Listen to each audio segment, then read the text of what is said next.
अस्सलामु अलैकुम वरहमतुल्लाहि वबरकातुहू। उम्मीद है कि आप तमाम खैर आफियत से होंगे। आज की इस वीडियो के जरिए से कुर्बानी और अकीके के ताल्लुक से एक बहुत अहम मसला हम आपके सामने पेश करने वाले हैं। वो मसला ये है कि क्या कुर्बानी और अकीका हम एक साथ कर सकते हैं या नहीं कर सकते हैं।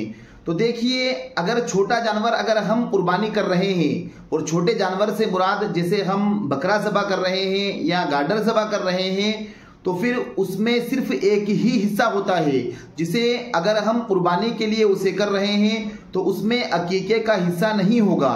और अगर हम बड़ा जानवर ज़बा कर रहे हैं, जैसे हमने 2 साल की भैंस खरीदी है या इसी तरीके से हमने पाड़ा खरीदा है, तो अगर हम उसमें अकीके का हिस्सा भी शुमार कर रहे हैं, जैसे हमने बड़े जानवर के अंदर 7 हिस्से होते हैं, तो कुर्बानी का हिस्सा ले लिया और साथ में अगर हमने अकीके का भी हिस्सा ले लिया है, तो यकीनन हमारा अकीका भी सही हो जाएगा और हमारी कुर्बानी भी सही हो जाएगी।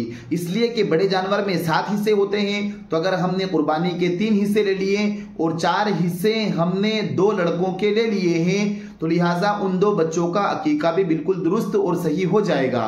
तो लिहाजा इस बात का भी ख्याल रखना चाहिए कि अगर हम अकीका कर रहे हैं, तो अगर लड़के का अकीका कर रहे हैं, तो लड़के की तरफ से हमें 2 हिस्से लेना मुस्तहब और सुन्नत है। और अगर हम लड़की का अकीका कर रहे हैं, तो लड़की के लिए बड़े जानवर में 1 हिस्से का लेना मुस्तहब है।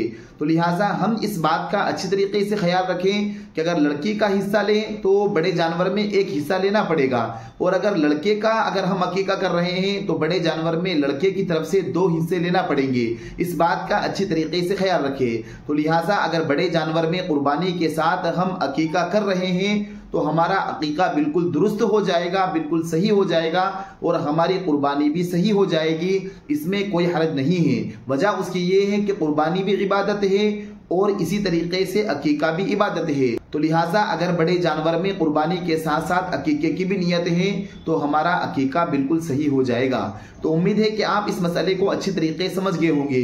और ये जो तफसील हमने आपके सामने पेश की है, ये मशहूर दारुल इफ्ता जामिया बिन्नौरी टाउन से लेकर हमने आपके सामने पेश की है। अगर आपको ये हमारी वीडियो अच्छी लगी हो तो आप हमारी इस वीडियो को दूसरों के पास जरूर शेयर करें। और साथ साथ अगर अभी तक आपने हमारे इस चैनल को सब्सक्राइब ना किया हो तो आप हमारे इस चैनल को जरूर सब्सक्राइब कर लें और बेल आइकन भी दबा दें, ताकि जब भी हम कोई नई वीडियो अपलोड करें तो उसकी अपडेट आप तक पहुंच जाए।